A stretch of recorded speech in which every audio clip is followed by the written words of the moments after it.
Good morning to all of you. कल के video explanation में हमने फ़िनॉल की जो फिज़िकल प्रॉपर्टीज़ हैं, यानी कि जो फ़िनॉल के भौतिक गुण होते हैं, वहाँ तक का कॉन्सेप्ट कंप्लीट कर लिया था। आज का हमारा एक्सप्लेनेशन स्टार्ट होगा केमिकल प्रॉपर्टीज़ ऑफ फ़िनॉल से। तो जो हमारी केमिकल प्रॉपर्टीज़ है फ़िनॉल की, उसे हमने दो मेन पार्ट्स में डिवाइड करके रखा हुआ है। सबसे पहला जो पार्ट है, आप यहाँ देखिए, reaction due to OH group, यानी कि फ़िनॉल में जो OH समूह उपस्थित होता है उसकी वजह से जो केमिकल रिएक्शन होंगी, क्योंकि आपको पता है कि जो OH ग्रुप है वो अल्कोहल की टेंडेंसी को शो करता है। चैप्टर भी हमारा अल्कोहल ही चल रहा है।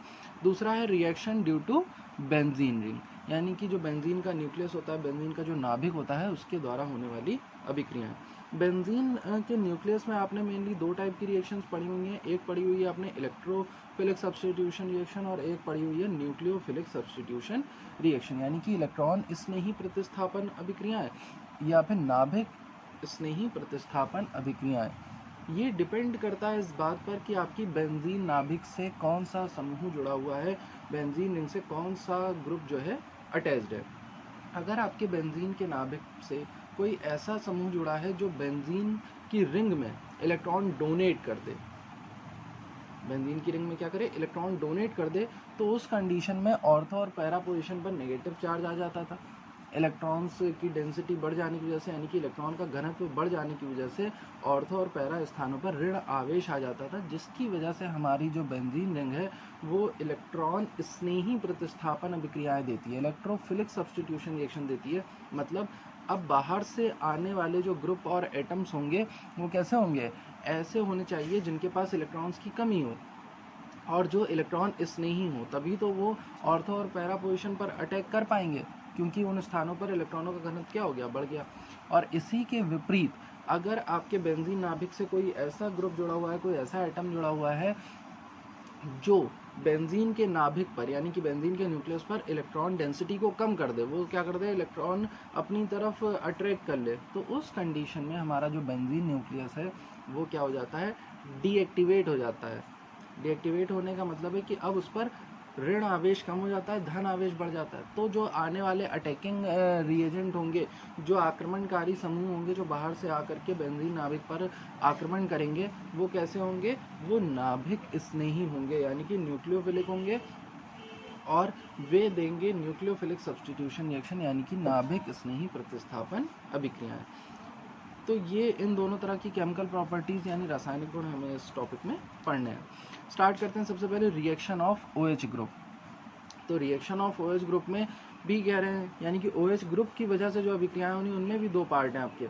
एक है रिएक्शन से डिफरेंट फ्रॉम अल्कोहल्स, ऐसी अभिक्रियाएं जो अल्कोहल से अलग होंगी, और दूसरी रिएक्शन सिमिलर टू अल्कोहल्स। ऐसा क्यों कहा गया, रिएक्शन डिफरेंट फ्रॉम अल्कोहल्स क्यों कहा गया?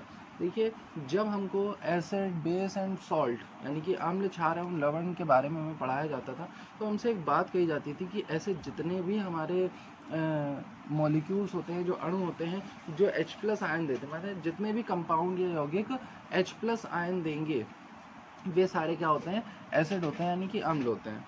और इसीलिए जो अल्कोहल होते थे हमारे, बहुत ध्यान से ये कॉन्सेप्ट समझिएगा जो मैं कहने जा रहा हूँ, कि जितने भी हमारे अल्कोहल्स होते हैं उनमें OH ग्रुप यहाँ पर प्रेजेंट होता है। जैसे कि एग्जांपल ले लीजिए C2H5OH, इसमें OH ग्रुप प्रेजेंट है, तो इन OH में जो हाइड्रोजन है ये क्या कर सकते हैं, हाइड्रोजन को डोनेट कर सकते हैं, हाइड्रोजन दे सकते हैं दान में, और ये भी एसिड की तरह बिहेव कर सकते हैं। लेकिन ऐसा नहीं होता है, क्योंकि हमने अक्सर ये देखा है कि अल्कोहल जो है वो अपना हाइड्रोजन डोनेट नहीं करते हैं। अगर बाई चांस आपने किसी भी तरह से अल्कोहल से उनका हाइड्रोजन डोनेट करा भी दिया, उनका हाइड्रोजन निकाल भी लिया, तो उसके बाद जो आपका C2H5O- बचेगा, यहाँ पर C2H5O- जो बचेगा वो उतना ज़्यादा स्टेबल नहीं होता है, वो अस्थायी होता है, बहुत अनस्टेबल होता है, जिसकी वजह से जो अल्कोहल हैं वो एसिडिक कैरेक्टर यानी कि अम्लीय गुण प्रदर्शित नहीं करते हैं।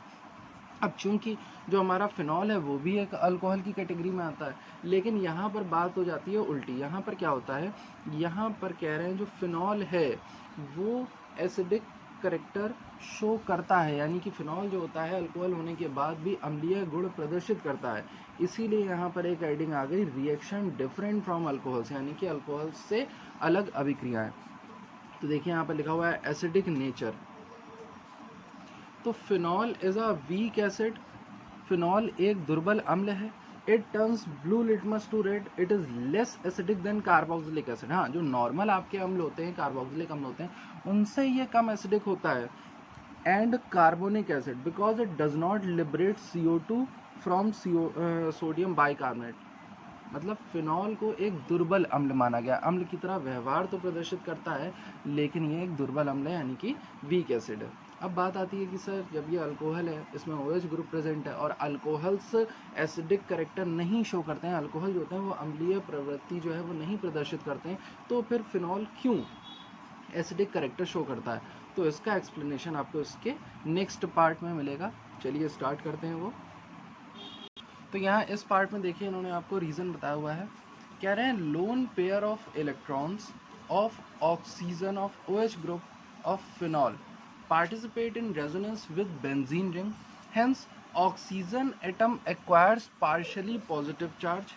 Negative charge developed on oxygen atom after removal of H plus is delocalized on benzene ring, which makes it stable. This makes release of hydrogen as H plus ion easier, and that is why phenol behaves as an acid. देखिए जो इन्होंने paragraph कहा वो बहुत ही कम बच्चों को समझ में आएगा। मैं इसको एग्जांपल के थ्रू आपको एक्सप्लेन करता हूँ। यहाँ पर लिखा हुआ क्या, ये आपका फिनॉल है। फिनॉल में OH ग्रुप प्रेजेंट होता है। ऑक्सीजन के पास हमें पता है 72 कोश में 2 जो है एकल युग्म में इलेक्ट्रॉन के पाए जाते हैं, यानी कि 2 लोन पेयर ऑफ इलेक्ट्रॉन जो है वहाँ पर प्रेजेंट होते हैं। ये एक पेयर इलेक्ट्रॉन का, ये दूसरा पेयर इलेक्ट्रॉन।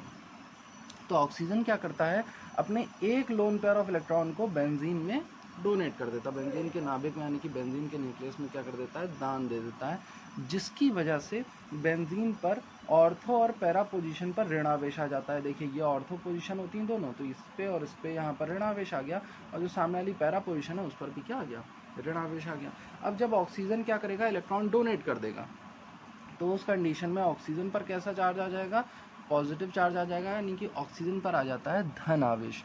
और ऑक्सीजन पर धन आवेश आ जाने के बाद हमें क्या करना है, हमें तो इसे स्टेबल करना है, स्थायी करना है। जो यहाँ ऑक्सीजन हो गया वो अस्थायी हो गया, क्योंकि हम सबको पता है ऑक्सीजन जो है वो एक इलेक्ट्रोनेगेटिव एलिमेंट होता है, विद्युत ऋणात्मक तत्व होता है, तो ये कहीं से भी इलेक्ट्रॉन लेने का काम करता है।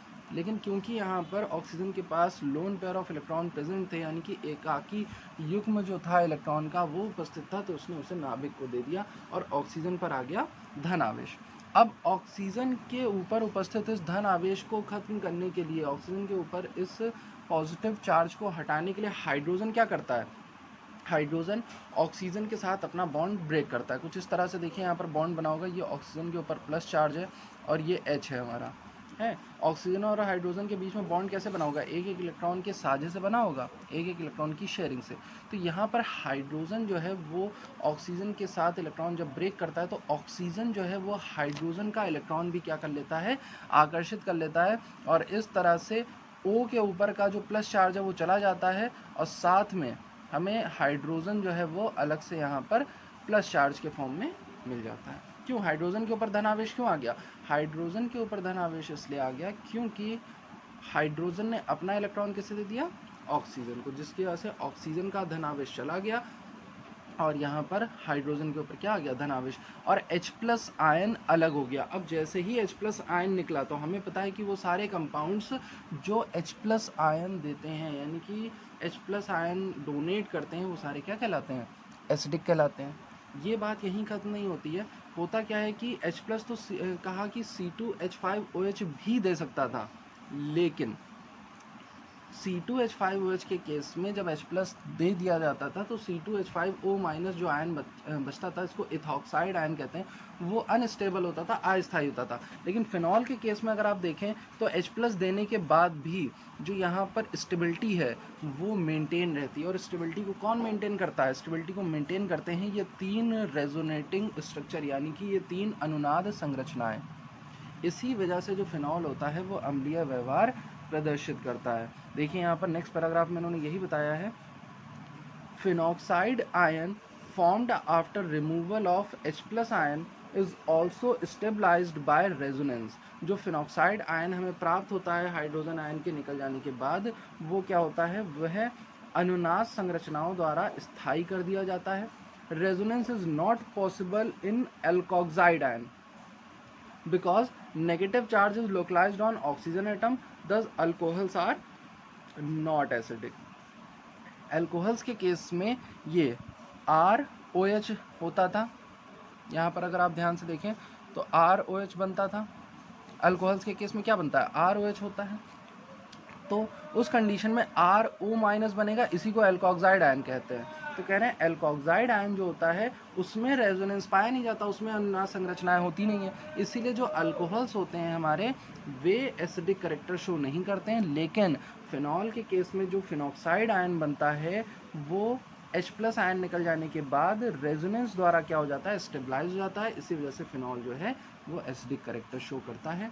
इसको इतना डीपली एक्सप्लेन आपको इसलिए किया गया क्योंकि ये कॉन्सेप्ट जो है पूछा जाता है कि why alcohols are not acidic while phenol is acidic in nature. Alcohols अम्लीय गुण प्रदर्शित नहीं करते हैं जबकि फिनॉल जो है वो अम्लीय गुण प्रदर्शित करता है, कारण बताइए। फिनॉल से पूछा जाने वाला एक बहुत अच्छा क्वेश्चन है ये, तो इस पर ध्यान दीजिएगा। रीज़न आपके सामने है कि ऑक्सीजन जो है वो अपना loan pair of electron nucleus को डोनेट कर देता है, बेंजीन न्यूक्लियस को, जिसकी वजह से ऑक्सीजन पर पॉजिटिव चार्ज यानी धन आवेश आ जाता है। इस पॉजिटिव चार्ज को न्यूट्रलाइज करने के लिए यानी कि उदासीन करने के लिए धन आवेश को, हाइड्रोजन जो है वो यहाँ से पॉजिटिव चार्ज लेकर के निकल जाता है और अपना इलेक्ट्रॉन ऑक्सीजन को दे जाता है।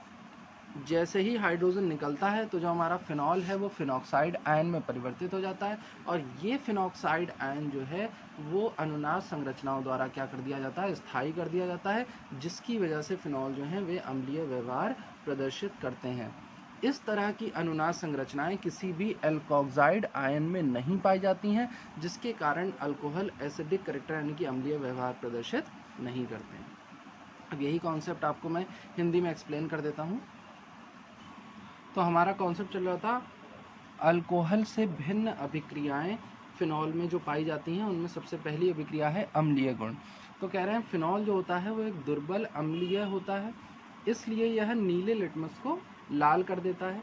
फिनॉल कार्बोनिक अम्ल से दुर्बल अम्ल है, इसलिए यह सोडियम बाइकार्बोनेट से कार्बन डाइऑक्साइड मुक्त नहीं करता है। इसके विपरीत यदि C6H5ONa के जलीय विलयन में CO2 प्रवाहित की जाए तो हमें वापस से फिनॉल प्राप्त हो जाता है। यहाँ पर ये इन्होंने अभिक्रिया भी दी हुई है, तो ये तो सिर्फ इन्होंने बताया कि फिनॉल जो है वो अम्लीय गुण प्रदर्शित करता है। ये यहाँ पर देखिए घटता हुआ अम्लीय क्रम आपको दिया गया। सबसे अधिक अम्लीय होते हैं RCOH यानी कि आपके कार्बोक्सिलिक एसिड, उनसे कम अम्लीय होता है आपका कार्बोनिक एसिड H2CO3 जो कि आपकी कोल्ड ड्रिंक्स वगैरह में पाया जाता है, उससे कम होता है C6H5OH यानी कि फिनॉल में अम्लीय गुण देखिए पाए जाते हैं। और फिनॉल से कम अम्लीय होता है वाटर HOH, क्योंकि वाटर जो है वो H+ और OH- दोनों ही डोनेट कर सकता है, इसलिए वो एम्फोटेरिक होता है नेचर में यानी कि उभयधर्मी होता है। और सबसे कम यानी कि होते ही नहीं है जो अम्लीय वो हैं ROH यानी कि अल्कोहल। अब व्याख्या देखिए कि किस तरह से ये अम्लीय गुण प्रदर्शित करता है। तो सबसे पहले कह रहे हैं कि फिनॉल में ऑक्सीजन परमाणु का एकाकी इलेक्ट्रॉन युग्म अनुनाद में भाग लेता है। जो आपको अनुनाद संरचनाएं दिखाई गई थी उसके बारे में बता रहे हैं कि फिनॉल में जो ऑक्सीजन परमाणु होते हैं उनमें 2 एकाकी इलेक्ट्रॉन युग्म पाए जाते हैं, जिनमें से एक इलेक्ट्रॉन क्या करता है, एक इलेक्ट्रॉन पेयर अनुनाद संरचना में भाग लेता है, जिस कारण ऑक्सीजन परमाणु पर आंशिक धन आवेश आ जाता है तथा यह आवेश H परमाणु को धन आवेशित करके अम्लीय गुण प्रदान करता है। हमने अभी तक यही कॉन्सेप्ट पढ़ा है कि हमारे जितने भी एसिड होते हैं वो H+ आयन देते हैं, तो यहाँ पर फिनॉल भी क्या कर रहा है, H+ आयन डोनेट कर रहा है और वो जो H+ आयन दे रहा है वो स्थायी है। स्थायी क्यों है, क्योंकि उसकी क्या बन रही है, अनुनाद संरचनाएं बन रही हैं। जिस भी यौगिक की जितनी ज़्यादा अनुनाद संरचनाएं पाई जाती हैं वो उतना ही ज़्यादा क्या होता है, स्थायी होता है, उतना ही ज़्यादा स्टेबल होता है। डायग्राम से समझना है तो ये देखिए यहाँ पर ये ऑक्सीजन है, 2 लोन पेयर ऑफ इलेक्ट्रॉन 1 2, इनमें से एक इसने क्या कर दिया, बेंजीन नाभिक में जैसे ही डोनेट किया तो यहाँ पर ऑर्थो और पैरा स्थानों पर 1 2 3 देखिए एक 2, 3, इन तीनों स्थानों पर ऋण आवेश आ जाता है, जिसके वजह से ऑक्सीजन पर क्या आ जाता है, धन आवेश। अब ऑक्सीजन के ऊपर आए हुए धन आवेश को ऑक्सीजन क्या करता है, हाइड्रोजन को दे देता है, और हाइड्रोजन H+ आयन बनाते हुए मुक्त हो जाता है। तो फिनॉल से H+ आयन मुक्त होने के पश्चात बना फिनॉक्साइड आयन C6H5O- भी अनुनाद के कारण स्थायी होता है, जबकि एल्कोक्साइड में यह संभव नहीं होता है। इसी कारण अल्कोहल अम्लीय गुण प्रदर्शित नहीं करते हैं। तो यहाँ पर ये रीज़न दिया आपको कि अल्कोहल्स क्यों अम्लीय गुण प्रदर्शित नहीं करते हैं और क्यों आपका जो फिनॉल है वो अम्लीय गुण प्रदर्शित करता है। तो ये था आपका concept acidic character of phenol, यानी कि फिनॉल का अम्लीय गुण। अब इससे रिलेटेड कुछ और रिएक्शंस पढ़ लेते हैं। देखिए, सबसे पहली रिएक्शन आपको दिखाई गई है NaOH के साथ अभिक्रिया, यानी कि क्षार के साथ अभिक्रिया। अब क्योंकि हमारा फिनॉल जो है वो एसिडिक करेक्टर शो कर रहा है, तो जब ये किसी क्षार से अभिक्रिया करेगा, किसी बेस से रिएक्शन करेगा, तो ये क्या देगा, ये फिनॉक्साइड सॉल्ट बनाता है, यानी कि ये किसी लवण का निर्माण करता है। तो यहाँ पर हमने C6H5OH फिनॉल की अभिक्रिया जो है NaOH से कराई, सोडियम हाइड्रोक्साइड से कराई, तो हमें प्राप्त क्या होता है, C6H5ONa, यानी कि सोडियम फिनॉक्साइड, जो कि एक सॉल्ट है और साथ में वाटर हमें मिल जाता है। ये ठीक आपके न्यूट्रलाइजेशन रिएक्शन यानी कि उदासीनीकरण अभिक्रिया की तरह होता है, जिसमें एक अम्ल एक क्षार से अभिक्रिया करके एक उदासीन यौगिक जो है प्रदान करता था। दूसरा रिएक्शन है विद्युत धनात्मक धातुओं के साथ अभिक्रिया। जितने भी हमारे एसिड्स होते हैं वो जब इलेक्ट्रोपॉजिटिव एलिमेंट्स के साथ रिएक्शन करते थे तो हाइड्रोजन गैस रिलीज करते थे। तो ठीक ऐसे ही यहाँ पर भी क्या होता है कि जो हमारा फिनॉल है, फिनॉल सोडियम के साथ रिएक्शन करके सोडियम फिनॉक्साइड देता है, C6H5ONa प्रदान करता है, और हाइड्रोजन गैस जो है वो रिलीज हो जाती है। तो ये दोनों रिएक्शन जो है फिनॉल के एसिडिक करेक्टर को यानी अम्लीय गुण को कन्फर्म करते हैं। नेक्स्ट रिएक्शन है रिडक्शन यानी कि अपचयन। अपचयन में क्या होता है, तो फिनॉल वाष्प को तप्त जिंक चूर्ण के ऊपर प्रवाहित करने पर अथवा H2 और मोलिब्डेनम ऑक्साइड के साथ अभिक्रिया कराने पर बेंजीन प्राप्त होती है। ये रिएक्शन इंपॉर्टेंट हो जाती है क्योंकि ये डायरेक्ट कन्वर्जन है। आपको कभी भी फिनॉल से डायरेक्ट बेंजीन बनानी हो तो आप क्या करेंगे, कह रहे हैं कि फिनॉल वाष्प यानी कि फिनॉल की जो वेपर्स होती हैं, अब वेपर कैसे बनाएंगे, तो वेपर बनाने के लिए आपको क्या करना है, देखिए जिंक पाउडर लेना है, उसको रेड हॉट कर लेना है, लाल तप्त यानी कि रक्त तप्त कर लेना है।